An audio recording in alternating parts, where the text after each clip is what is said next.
Payment स्टॉपचा डाव फसला. द्राक्ष उत्पादक शेतकऱ्याची फसवणूक करणाऱ्या व्यापाऱ्याला न्यायालयाचा दणका. धनादेश बाउन्स प्रकरणी व्यापाऱ्याला नुकसान भरपाईसह 1 वर्षाची तुरुंगाची हवा खावी लागणार. द्राक्ष व्यवहारातील 9,90,000 रुपयांचा धनादेश बाउन्स प्रकरणी व्यापाऱ्यास 1 वर्षाचा कारावास, 13,31,000ची नुकसान भरपाई देण्याचे न्यायालयाने आदेश दिले. द्राक्ष खरेदी व्यवहारातील 9,90,000 रुपयांचा धनादेश अनादर झाल्याप्रकरणी सोलापूर येथील न्यायदंडाधिकारी न्यायालयाने आरोपी परमेश्वर दत्तात्रय कोरे, राहणार नान्नज, तालुका उत्तर सोलापूर यांना दोषी ठरवत 1 वर्षाचा साध्या कारावासाची शिक्षा सुनावली.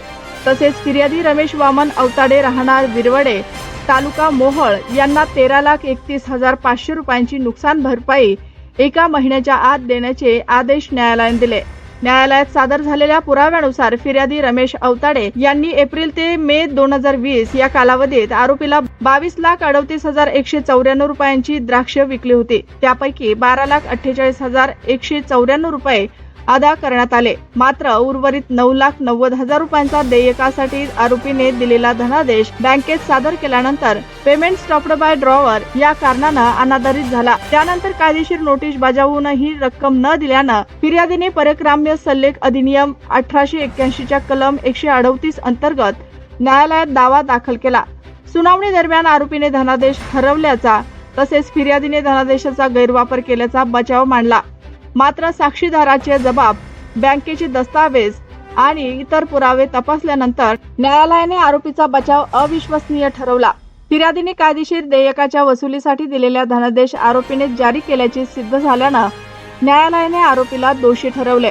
न्यायालयाने आरोपीस 1 वर्षाचा साधा कारावास आणि फौजदारी प्रक्रिया संहिता कलम 357(3) अंतर्गत 13,31,500 रुपयांची नुकसान भरपाई फिर्यादीस 1 महिन्याच्या आत अदा करण्याचे आदेश दिले आहेत. आदेशाचे पालन न केल्यास अतिरिक्त 1 महिन्याच्या साध्या कारावासाची शिक्षाही सुनावण्यात आली आहे. या निकालानंतर पत्रकार बांधवांशी संवाद साधताना शेतकरी रमेश अवताडे काय म्हणाले पहा. सर, काय सांगाल? एकंदरीत न्यायालयीन लढाई होती, आज निकाल लागला, तुम्ही जिंकलात, काय पार्श्वभूमी होती? मी द्राक्ष बागायतदार रमेश वामन अवताडे, विरवडे बुद्रुक, तालुका मोहोळ, जिल्हा सोलापूर. मी द्राक्ष बाग लावून जवळजवळ 13-14 वर्ष झाले. तर आजपर्यंत मला एवढा मोठा अनुभव आलेला नव्हता. एवढा मोठा अनुभव आल्यामुळं इथं आपली भेट व्हावी अशी झालेली आहे. आणि मला परमेश्वर दत्तात्रय कोरे, गाव नान्नज, उत्तर सोलापूर जिल्हा, तिथलं द्राक्ष व्यापारी त्याने 2017-18 मध्ये माझा द्राक्ष माल घेऊन जाऊन माझ्यावरती विश्वास संपादन करून 19 साली माझा द्राक्ष माल त्यांनी घेऊन जाऊन 9,90,000चा त्यांनी मला चेक दिला. आणि त्यांनी मला सांगितलं की हा चेक टाका. मी सांगितल्यानंतर आणि त्यावेळेस चेक टाकल्यानंतर बॉन्ड्स झाला. नंतर चेक बॉन्ड झाल्यानंतर मी त्याच्याकडे गेलो नान्नज गावामध्ये परमेश्वर दत्तात्रय कोरे यांच्याकडे. तर तिथं गेल्यानंतर मी त्यांना म्हणलं की बाबा चेक बॉन्ड्स झालेला आहे, मला माझी रक्कम दे बाबा. म्हटलं आता काय, आम्ही पण शेती करतो, कष्ट एवढं मोठं करावं लागतं आम्हाला, नवरा बायकोंना वगैरे लेकरांना. तर त्याने काय नाही देत नाही म्हणलं आणि भांडण करायला लागला, अंगावरती आला, होड्या मारायला लागला. म्हणजे त्याची भूमिका फार म्हणजे आक्रमक दिसली. त्याच्यानंतर मी काय आपण तिथून डायरेक्ट चेक घेऊन वकिलांकडे गेलो. वकिलांकडे गेल्यानंतर मग निलेश जोशी सर, सोलापूरचे वकील साहेब आहेत, त्यांनी मग मला मार्गदर्शन केलं. मी पूर्ण हकीकत सांगितल्यानंतर आणि तिथून पुढं मग माझी कोर्टाची पायरी चालू झाली. आणि मग कोर्टामध्ये आता 9,90,000चा चेक परमेश्वर दत्तात्रय कोरे यांनी मला दिलेला होता. तर त्याचे बँक व्याजदराने म्हणून मला कोर्टाने 13,31,500 रुपये मला द्यायची असं सांगितलेलं आहे. आणि ही रक्कम 1 वर्षाची जेल पण त्याला झालेली आहे. 13,31,500 रुपये द्यायचं आणि 1 वर्षाची जेल. आणि 1 महिन्यामध्ये ही रक्कम दिली तर बरं, नाही तर 1 महिन्याची जेल त्यांना वाढीव झालेली आहे. परमेश्वर दत्तात्रय कोरे, नान्नज. आम्हाला सांगा, ही प्रक्रिया कधी चालू झाली, सुरुवातीचा दिवस कोणता आणि निकाल कधी लागला? ही प्रक्रिया म्हणजे कोर्टात जाण्याचं जो योग आला ते 19-20 दरम्यान. ते आता ह्या महिन्यामध्ये आत्ता निकाल लागला 26ला. मला निकाल लागला खूप आनंद झाला, कारण आजपर्यंत मी खूप मला त्रास झाला, खूप सोसलं. बाकीची कामं माझी दवाखान्यात मुलं लेकरांना आज न्यायचं ते उद्या न्यायची वेळ आली, कारण त्या दिवशी मला तारखेला जावंच लागत होतं. दिवसभर मला तारखेत तिथं थांबावं लागत होतं त्यावेळेस. तरी इतका मोठा कालावधी 6 ते 6.5-7 वर्षाचा कालावधी लागलेला आहे निकालाला. तुम्ही कितपत समाधानी आहे आणि एकंदरीत कशा पद्धतीनं तुम्ही निकालाकडे बघताय? खूप खूप समाधानी आहे. आणि तरीही तसं पाहिलं तर आपण कुठल्याही बँकेमध्ये जर एफ डी केली सहजरित्या तर 6-7 वर्षामध्ये माझ्या मते डबल होते रक्कम. मी काय व्याजदराचा विषय न करता किंवा सहज मी रक्कम ती बँकेत मी टाकली असती 9,90,000 तर मला डबल मिळाली असती एफ डी केली असती तर. परंतु मला तेवढी नाही मिळाली. थोडंसं मला उणीव वाटते, कारण पैशाचं व्हॅल्यू थोडंसं 6-7 वर्षानंतर थोडंसं कमी झाले तसं पाहिलं. अगोदर त्याने त्यांना माल दिला होता. त्याच्या मी चेक घेण्याच्या अगोदर 2 वर्ष त्यांना मी माल दिला होता आणि त्यांनी त्यावेळेस मला रोख रक्कम मला दिलेली होती. म्हणजे विश्वास होता म्हणायचं तुमचा? त्याने माझा खूप विश्वास संपादन करून माझा खरं पाहिलं तर आम्ही घरी बसून आपण जेवण मिळून करणं वगैरे आम्ही मिळून मिसळून राहायचो. माझा फोटोसुद्धा आहेत, फोटोसुद्धा मी तुम्हाला देणार आहे. मी त्याच्या खांद्यावरती हात टाकून सख्या भावासारखा असा मी त्याच्यावरती विश्वास ठेवून मी त्याला माल दिलेला होता.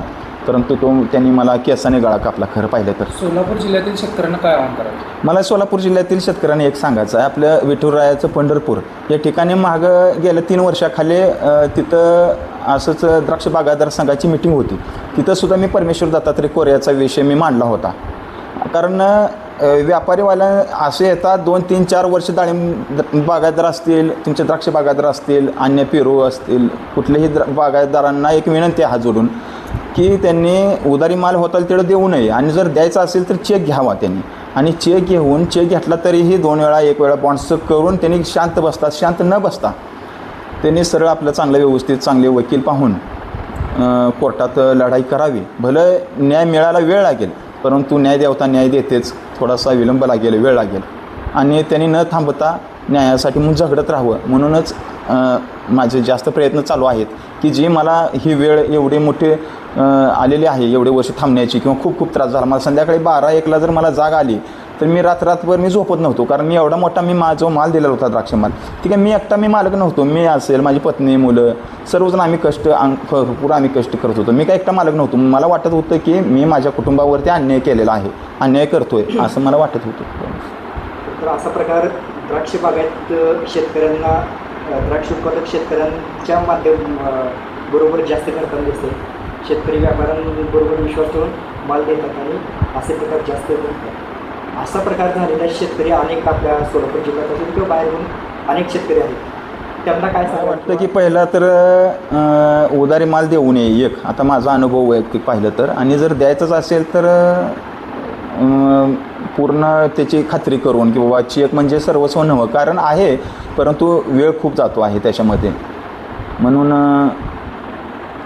विचारपूर्वकच निर्णय घ्यावा. असे सोलापूर जिल्ह्यात किती व्यापारी आहेत असतात? बरेच व्यापारी आहेत आणि याच व्यापाऱ्यांनी मलाच एकट्याला असं फसवले असं नाही, बऱ्याच जणांचंच आहे. परंतु फक्त आपले काशीगावचे झांबरे नाना पाटील आहेत, त्यांना यांनी 2 चेक दिले होते. त्यांची पण रक्कम काहीतरी 12.5 लाख रुपये यांच्याकडे आहे आणि त्यांची प्रिंट पण मी कोर्टामध्ये मी जमा केली होती. परंतु त्यांनी त्यांचे मोठे बागायतदार आहेत किंवा त्यांचं मन मोठं असं म्हणून पण त्यांनासुद्धा ह्या व्यापाऱ्यांनी फसवलं आहे 12.5 लाख रुपये. आणि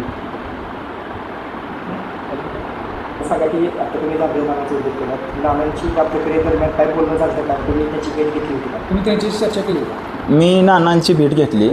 आदरणीय नाना झांबरे नाना बाळासाहेब झांबरे नाना म्हणजे आमचे द्राक्ष ह्याच्यातले काय म्हणतात द्राक्ष बागायतदारातले आमचे खरं दैवतच आहेत. त्यांच्या मार्गदर्शनाखालीच आम्ही बागा लावलेल्या आहेत. भलं आपल्या भागामध्ये जिल्ह्यामध्ये बऱ्यापैकी नानांमुळेच बागा वाढलेल्या आहेत. ते मोठे शेतकरी आहेत. मी भेट घेतली. मी त्यांना म्हणलं नाना असं काय करावं, तर नानांनी मला त्यांचे चेक दाखवले आणि नानांनी मला सांगितलं की त्यांची पण याच व्यापाऱ्याने फसवणूक केली. ह्याच व्यापाऱ्याने फसवणूक केली आणि त्याने पण मला चेक दाखवले. आणि परंतु नाना म्हटले की एवढ्या मोठ्या व्यापारातून मला नाही जमणार कदाचित असं वगैरे काहीतरी थोडंसं नेगेटिव्ह. नानांनी केस नाही केली. नाना म्हणजे खरं पाहिलं तर देव अवतारच आहेत. म्हणजे एवढा मोठा गुन्हा होऊन सुद्धा एखाद्या समोरच्या व्यक्तीला ग बसतात म्हणजे थोडे दैवी शक्तीच मानावं लागेल, अगदी तुकाराम महाराजांसारखे. एकंदरीत तर मोठा काळ गेला, काय भावना शेवटची प्रतिक्रिया काय असेल? न्यायालयीन निकालाकडे कशा पद्धतीने? मी न्यायालयीन निर्णयाकडे मी खरंच न्यायदेवता म्हणजे माझ्यासाठी देवच आहेत आता सध्या. कारण मी पण हातबल झालो होतो एवढ्या वर्षामध्ये. माझा देवावरचा सुद्धा विश्वास कमी झालेला होता, परंतु आता देवावरती माझा जास्त विश्वास आलेला आहे. कारण मला खरंच वेळ लागला, परंतु मला न्याय दिला आणि न्यायदेवतेला मी नमस्कार दंडवत घालतो की मला खरंच न्याय दिला.